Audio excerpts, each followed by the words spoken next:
Vape yang normal pun itu mengandung ini zat-zat yang sifatnya karsinogenik. Ya. Sama aldehyde, formaldehyde. Formaldehyde itu formalin. Seorang anaknya tokoh yang punya pesantren. Ini atlet PON 4 kali 1 tahun pakai vape meninggal. Kalau kita lihat ada blind spot aturan ya.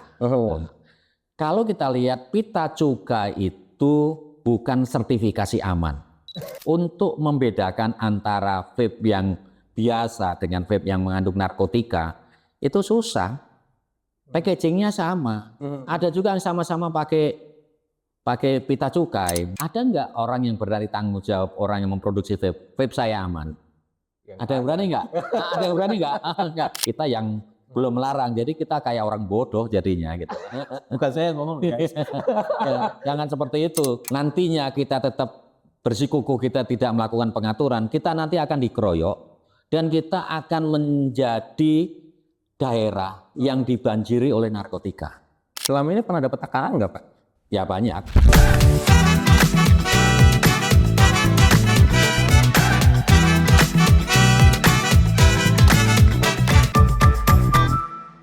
Sobat Bijak, selamat datang kembali di podcast Bajak Ruang Bijak, masih bersama saya Biguanto. Teman-teman, kali ini kita akan membahas lagi terkait dengan rokok elektronik karena kita sudah pernah membahas sebelumnya, dan kali ini saya kedatangan tamu istimewa yaitu Bapak Irjen Pol Dr. Andes Agus Irianto sebagai Deputi Bidang Hukum dan Kerjasama. Selamat siang Pak Agus. Selamat siang Mas. Gimana kabar Pak? Alhamdulillah sehat. Makasih loh Pak mau berkenan hadir di podcast kita. Dengan senang hati.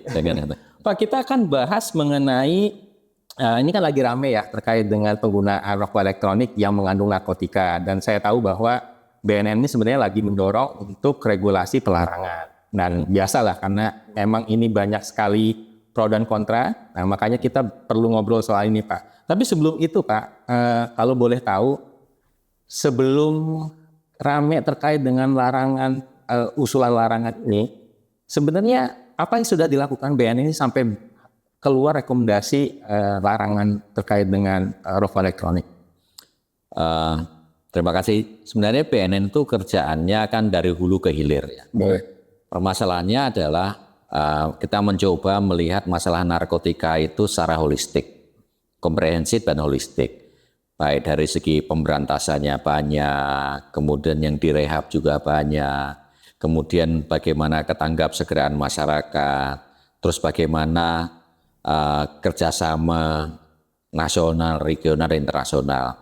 Ketika kita melihat ada ini ya fenomena yaitu vape awal-awal kan nggak kelihatan ya, nggak kelihatan kalau di dalamnya kandungan di dalam cartridge-nya itu mengandung narkotika. Ya di awal-awal ya. Awal-awal nggak. Tapi belakangan ini dari beberapa kegiatan operasi, terus kemudian ada beberapa hasil penelitian kita yang menunjukkan bahwa cartridge vape itu di dalamnya banyak mengandung narkotika, banyak jenisnya. Baik dari narkotika yang dulu natural ya, misalnya ganja, itu vape ada yang mengandung minyak ganja. Ada juga vape yang mengandung sabu. Ada vape yang mengandung kokain cair atau sabu cair dan sebagainya. Dan yang terakhir itu yang kita temukan vape yang mengandung etomidate. Etomidate yang sesuai dengan Peraturan Menteri Kesehatan Nomor 15 Tahun 2025 sudah menjadi narkotika golongan 2. Nah, itu perkembangannya seperti itu. Dan kita tidak cuma sendiri karena kita ada forum-forum ya dari BNN ini merupakan folder atau responsible institution untuk masalah narkotika. Jadi setiap tahun kita ada kegiatan misalnya di Convention of Narcotic Drug, biasanya tiap bulan Maret tiap tahun di Austria. Kita meeting ke sana, kita sharing informasi antar negara-negara yang menjadi anggota CND. Kemudian di forum ASEAN sendiri ada namanya ASOT, ASEAN Senior Official on Drugs, yang biasanya secara bergantian sesuai dengan alfabet itu negara-negara ASEAN menjadi hostnya. Kemarin itu Singapura. Tahun ini insya Allah itu Thailand yang menjadi host. Dan itu selalu kita diskusikan terkait dengan perkembangan narkotika masing-masing negara. Di forum kemarin itu, di bulan lalu, bulan Maret, kita juga membuat set event di Austria itu. Kebetulan Indonesia memprakarsai karena perkembangan vape di Indonesia. Karena background demografisnya itu penduduknya banyak. Jadi makin banyak orang yang pakai vape. Terus kemudian kita lihat angka prevalensi. Prevalensi untuk penggunaan ya? Pemakai narkotika. Itu seberapa banyak? Tahun 2025 itu adalah 2,11%. Atau setara 4,15 juta orang Indonesia yang memakai narkotika. Dan ini banyak sekali jenis narkotika yang dipakai. Rata-rata orang Indonesia itu pemakai narkotikanya polydrugs. Tidak single drugs, tapi polydrugs.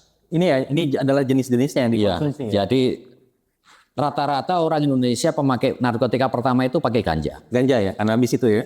Kanabis karena di Indonesia itu merupakan endemic plantation, terutama di daerah Aceh. Ya, dengan spesiesnya ganjanya adalah Cannabis sativa. Di tempat lain ada Cannabis indica, ada Cannabis rudera, ada lagi hybrida, ada chinensis, banyak sekali gitu. Saya baru tahu ada banyak soal kanabis jenis-jenisnya. banyak itulah. Dan itu bagian yang kita lakukan kita pelototin tiap hari gitu jenis narkotika, dan sekarang perkembangannya lebih banyak lagi. Yang sintetis. Yang sintetis banyak lagi. Narkotika sintetis dan formatnya karena ada vape, formatnya banyak bermutasi menjadi format liquid. Itulah kenapa alasan BNN akhirnya mengusulkan untuk dilarang, karena banyaknya penyalahgunaan ini ya Pak ya. Karena vape ini jadi medium ya akhirnya ya. Jadi pengaturan, kita ajukan untuk pengaturan vape. Tapi ternyata vape ini untuk membedakan antara yang mengandung narkotika dan bukan, itu susah. Pak, saya mau bertanya terkait dengan argumen yang seringkali disampaikan terkait dengan mereka yang menolak larangan. Katanya ini kan produk legal bercukai, sudah aman. Menurut Pak Agus? Kalau kita lihat ada blind spot aturan ya. Kalau kita lihat pita cukai itu bukan sertifikasi aman. Bukan sertifikasi aman. Tolong dilihat secara betul bahwa pita cukai bukan sertifikasi aman, tapi merupakan bukti kontribusi terhadap negara, bayar cukai. Dia tanda bayar ya? Tanda bayar. Bukan tanda itu produknya itu aman. Oke, jadi salah kaprah ya selama ini berargumentasi kalau kita kan sudah ada pita cukai, nggak aman dong, tidak mengandung narkotika. Pernah nggak sih Pak di lapangan nemuin produk rokok elektronik yang berpita cukai tapi ada narkotikanya? Banyak. Nah, dari tanggapan kita banyak. Jadi ingat ya teman-teman, ternyata ya pita cukai itu tidak menjamin keamanan dari sebuah produk ya rokok elektronik. Ini karena saya bertanya karena banyak sekali disampaikan argumen ini Pak, dan ini jadi salah satu alasan mereka yang menolak larangan gitu ya Pak ya. Kita kalau bicara mengenai regulasi dan larangan, kita ini kan sebenarnya kalau bicara larangan di ASEAN nggak sendiri ya. Ada berapa negara sih Pak yang sebenarnya sudah melarang rokok elektronik di ASEAN ya? Rata-rata negara ASEAN itu sudah melarang, bukan hanya ASEAN. Jadi kalau nantinya kita tetap bersikukuh kita tidak melakukan pengaturan, kita nanti akan dikeroyok. Dan kita akan menjadi daerah yang dibanjiri oleh narkotika. Dibanjiri narkotika karena semua sudah melarang. Singapura sudah melarang, Malaysia dalam proses, Thailand sudah melarang. Ya, sudah banyak semuanya bersama melarang. Laos kalau nggak salah juga melarang. Bahkan ya tadi Thailand itu yang katanya melegalisasi ganja sudah melarang vape. Dan Thailand akan reconsider untuk melarang kembali ganja kelihatannya. Kalau kita bicara misalnya Singapura, kenapa sih alasan dia untuk melarang apa sih sebenarnya? Kalau alasan utama Singapura, bulan lalu kita ketemu CNB Directornya Singapura, kemudian NCB Directornya Brunei, ketemu National Anti Drug Agency-nya Malaysia, kita ketemu di Singapura, kita diskusi terkait hal ini. Karena vape ini ya, Tadi disampaikan bahwa untuk membedakan antara vape yang biasa dengan vape yang mengandung narkotika itu susah. Packagingnya sama. Ada juga yang sama-sama pakai pita cukai. Jadi itu. Terus kemudian kita susah membedakan orang ini ngisep rokok atau ngisep vape yang normal atau ngisep vape yang mengandung narkotika itu susah. Kan nggak mungkin juga kita misalnya lagi di jalan tiba-tiba ada yang nge-vape di situ. Nggak mungkin kita tarik, coba vape kamu mengandung narkotika atau bukan? Kan nggak juga. Ya gitu. Jadi itulah alasan lebih sederhana sebenarnya kalau ngelarang dibanding meregulasi karena lebih complicated ya regulasi. Satu lagi Pak, kan biasanya ketika bicara mengenai usulan larang, biasa dari industri menyatakan bahwa itu kan hanya oknum tuh yang menyalahgunakan, bukan produsen resmi. Jawaban Pak Agus apa? Kita lihat sekarang, ada nggak orang yang berani tanggung jawab orang yang memproduksi vape? Vape saya aman. Ada yang berani nggak? Ada yang berani nggak? Kan nggak ada seperti itu. Terus kemudian sebenarnya kita di BNN itu tidak bermaksud untuk membunuh kehidupan orang, itu tidak. Tapi kita mengajak mana yang lebih bermanfaat, mana yang lebih banyak mudorotnya gitu loh. Kalau udah jelas mudorotnya banyak, untuk apa kita pertahankan gitu loh. Tapi sama sekali kita tidak punya niatan untuk membunuh kehidupan orang, tidak sama sekali. Kita hanya pengen menyelamatkan karena sudah terlalu banyak orang yang terdampak karena pakai vape. Contohnya deh, ada seorang anaknya tokoh yang punya pesantren. Ini atlet PON 4 kali 1 tahun pakai vape, meninggal. Kapan itu? Ya, saya kebetulan bicara dengan beliau, bapaknya itu kurang lebih 2 bulan yang lalu. Belum lama? Belum lama, 2 bulan yang lalu, 3 bulan yang lalu lah situ. Dan hasil diagnosa dokter, salah satunya karena penggunaan produk itu? Kalau kita bicara diagnosa, itu ya biarkan dokter yang bicara. Tapi kita mencoba melihat vape dari apa yang kita lakukan penelitian di BNN. Jadi misalnya, kalau vape itu kita lihat tidak ada ingredientnya apa, kandungannya apa, kan gitu. Dan memang kita tahu rata-rata kandungan utamanya propylene glycol. Tapi kalau kita lihat misalnya perasaannya, kan vape itu selalu ada yang komplain, wah gimana lihatnya baunya wangi. Yakin nggak pewanginya itu aman? Jangan sampai parfum yang kita pakai kita hirup gitu, kita masukkan paru-paru. Itu satu. Yang kedua, yakin nggak pemanisnya rasa buahnya, mungkin buah apa saja, mau pisang, mau melon apa, yakin nggak pemanisnya itu tidak men-trigger untuk jadi diabetes? Berani nggak ada yang menjamin produsennya? Nah, kita harus lihat kan gitu. Terus kemudian yang harus kita lihat adalah kalau kita lihat vape ya, kan berarti ada kita namanya vape, vaporizers, membuat itu menjadi uap, menjadi vapor. Sekarang kita lihat, yakin nggak uap yang dihasilkan itu aman untuk paru-paru kita?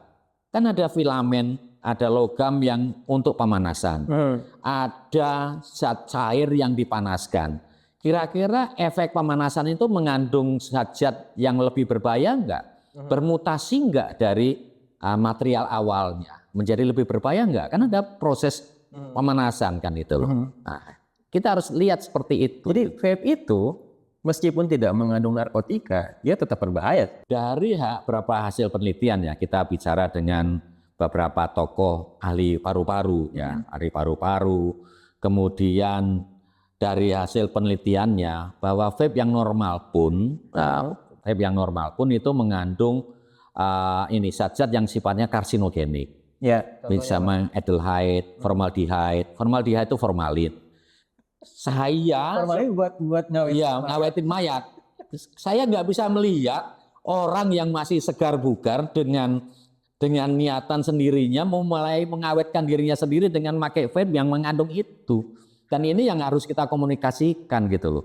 Mungkin kita bisa riset tambahan lagi dengan BRIN atau dengan kampus atau dengan universitas untuk itu gitu. Karena vape yang normal pun yang tidak mengandung narkotika mengandung zat-zat yang sifatnya karsinogenik tadi. Tapi kan selama ini memang promosinya produk ini selalu menyatakan bahwa mereka lebih aman dari rokok konvensional. Dan sayang memang banyak anak muda percaya, dan kalau saya lihat, kalau saya perhatikan, banyak banget anak muda pakai itu. Oke, kita lihat yang lain deh. Ada nggak kecap nomor 2? Kecap pasti selalu nomor 1 gitu Kalau loh. promosi selalu gitu Iya, ya. selalu nomor 1. Namanya orang promosi barang, dia bilang yang bagus-bagus gitu. Iya, pasti yang bagus dan dia ingin getting something dari apa yang dia promosikan orang marketingnya. Tuh guys, jangan jadi korban marketing gitu ya guys. Iya. Oke, ini menarik Pak. Kalau kita bicara mengenai, tadi kan Pak Agus sudah menyampaikan mengenai negara-negara di tetangga kita yang sudah melarang. Seperti Singapura aja. Itu sebenarnya ada nggak sih kayak semacam, ini kita bicara produk yang tidak mengandung narkotika dulu ya Pak ya? Iya, oke. Dendanya kayak apa sih Pak sebenarnya kalau kita pakai rokok elektronik atau bawa rokok elektronik ke Singapura? Di Singapura itu ada 2 aturan utama. Kalau vape itu ditemukan tidak ada apa-apanya, tidak mengandung narkotika, itu mereka pakai tikasa. Ketika orang pakai vape yang tidak ada mengandung narkotika, ketika pertama kali ketangkep, dia didenda antara 500 sampai 700 dolar. Tikasa itu apa kebanyakan? Tikasa itu tobacco act-nya mereka lah, aturan tembakonya. Oke. Vape itu diatur di tobacco act-nya sana. Kalau kita punya PP kesehatan lah. Ya, situ. Nah, terus kalau udah ketiga kali atau kedua kali harus dikenai rehab 3 bulan plus denda yang tadi. Rehab 3 bulan. Meskipun tidak mengandung narkotika. Iya, dia harus rehab. Rehab. Oke. Kalau ketiga kali selain rehab dendanya jadi 2.000. Nah, itu untuk yang vape yang tidak mengandung narkotika di Singapura aturannya seperti itu. Memang kita bukan Singapura ya, tapi paling tidak kita juga jangan jadi negara yang apatis terhadap lingkungannya. Kita kan ada konteks tidak hidup sendiri. Kita lah homo homini socius, kita adalah makhluk sosial yang hidup secara regional dengan negara-negara ASEAN. Jadi kita harus melihat kiri kanan. Kecuali kita jangan sampai jadi pohon terkenal atau titik tanda lainnya udah ngelarang, udah tahu semuanya, kita yang belum melarang. Jadi kita kayak orang bodoh jadinya gitu. Bukan saya ngomong guys. Ya, jangan seperti itu. Kita ngomongnya frankly speaking seperti itu ya gitu loh. Kalau kami sih berharapnya bisa dilarang Pak. Tapi kan gini, kita bicara ini kan pasti ada kepentingan bisnis di situ. Iya. Dan ini kan bukan orang-orang yang ya katakanlah ini orang-orang punya uang. Selama ini pernah dapat tekanan nggak Pak? Ya banyak. Banyak yang ngomong, setelah saya ngomong di beberapa media ngomong Bapak itu asal bunyi lah, asal ngomong lah, itu biasa. Namanya sekarang kebebasan publik lah, dia mau ngomong apa aja boleh saja gitu loh. Ya, tapi yakinlah niatan kita tidak ada niatan apapun untuk itu. Hanya kita mencoba menjaga kesehatan orang-orang Indonesia. Coba kita sekarang bandingkan deh. Memang kita lihat misalnya ada kontribusi tadi bayar cukai 2,7 triliun. Coba sekarang, coba kita ngobrol sama orang BPJS, lebih banyak yang masuk 2,7 triliun atau lebih banyak yang dikeluarkan untuk bayar mereka yang di rumah sakit. Iya. Yang karena vape. Cobalah kita teliti. Ya, jadi kalau kita berhitung angka ekonomi, coba kita hitung seperti itu juga. Jangan sampai kita dibilang asal bunyi.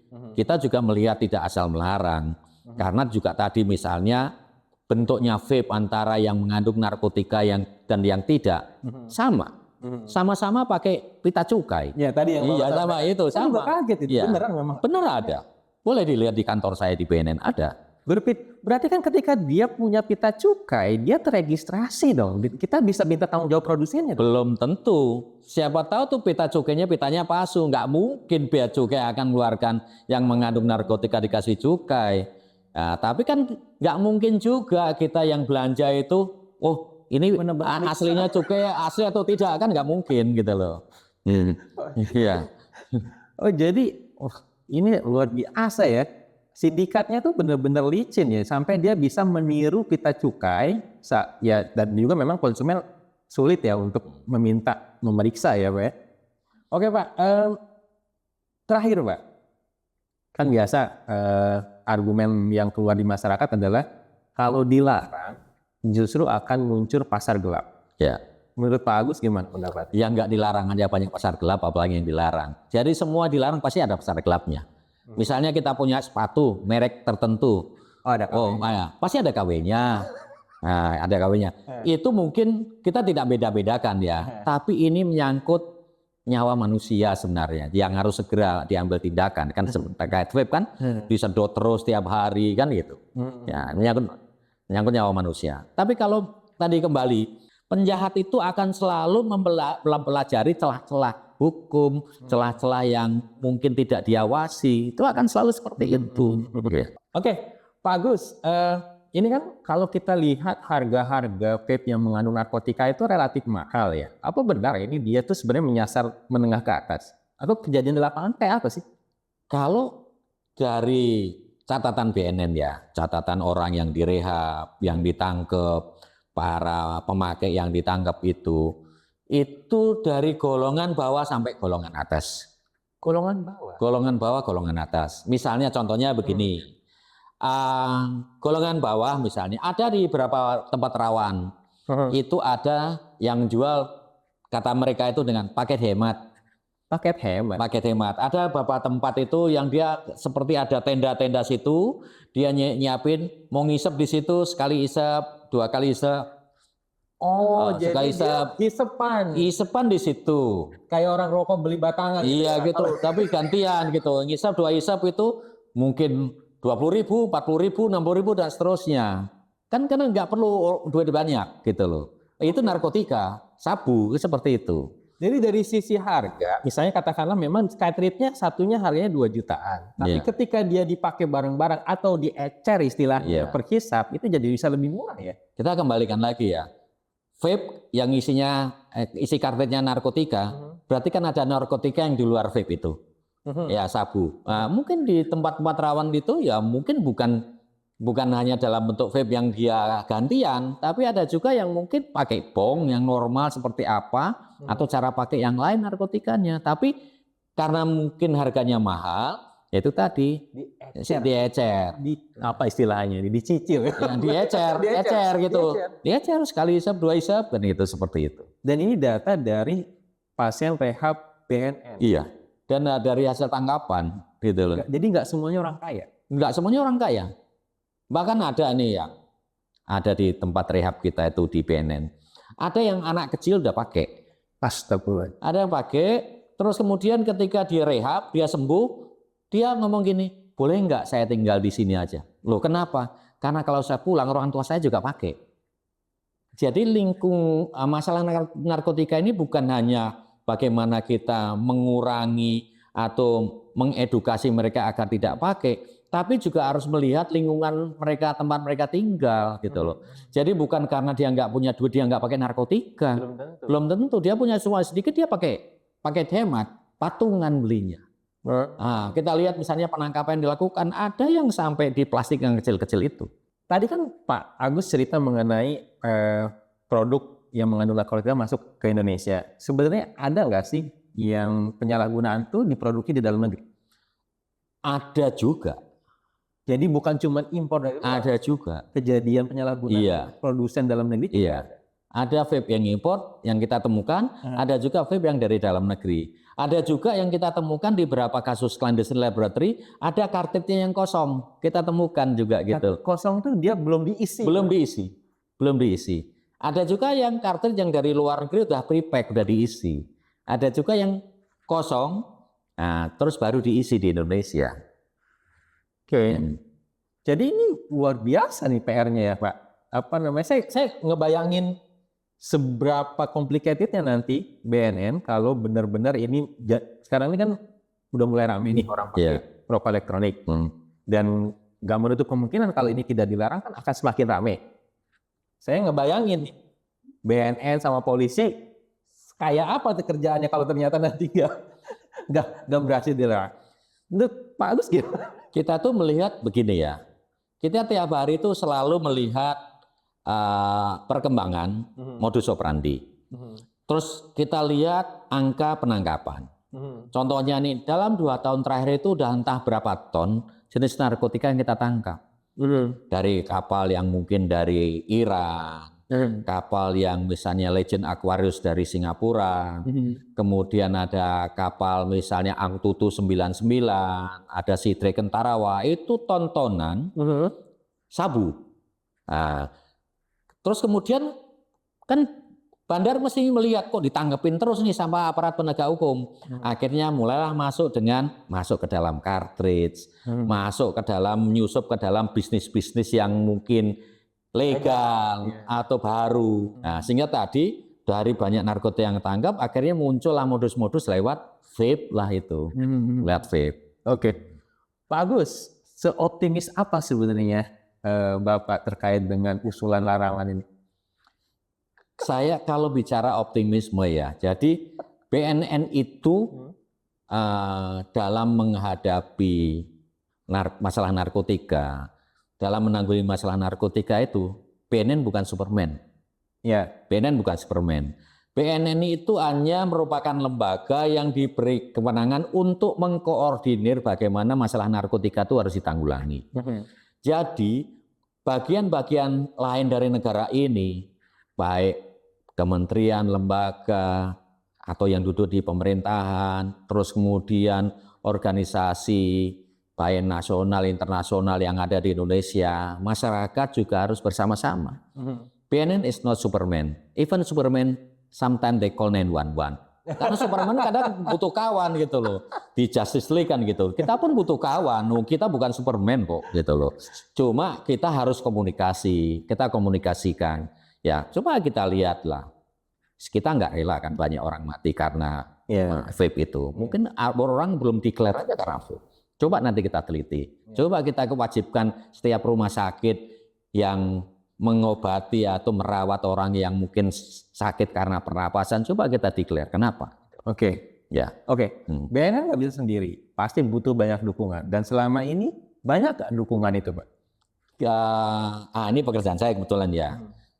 Sekarang saya Deputi Hukum dan Kerjasama Hukum, kita sekarang sedang melakukan pembaruan Undang-Undang Narkotika karena adanya KUHP dan KUHAP yang baru. Kita juga harus menyesuaikan seperti itu. Itu yang pertama. Yang kedua, kalau kita lihat perkembangan lingkungan strategis, baik nasional, regional maupun internasional. Kita akan lihat secara geografis pulaunya banyak. 17.580. Jadi pintu masuknya ke Indonesia itu banyak. Jadi kita perlu kerjasama dengan neighboring country. Seperti kita ketahui, kita akan bertetangga dengan 13 negara. Dengan 3 negara yang punya perbatasan darat dan lainnya perbatasan laut.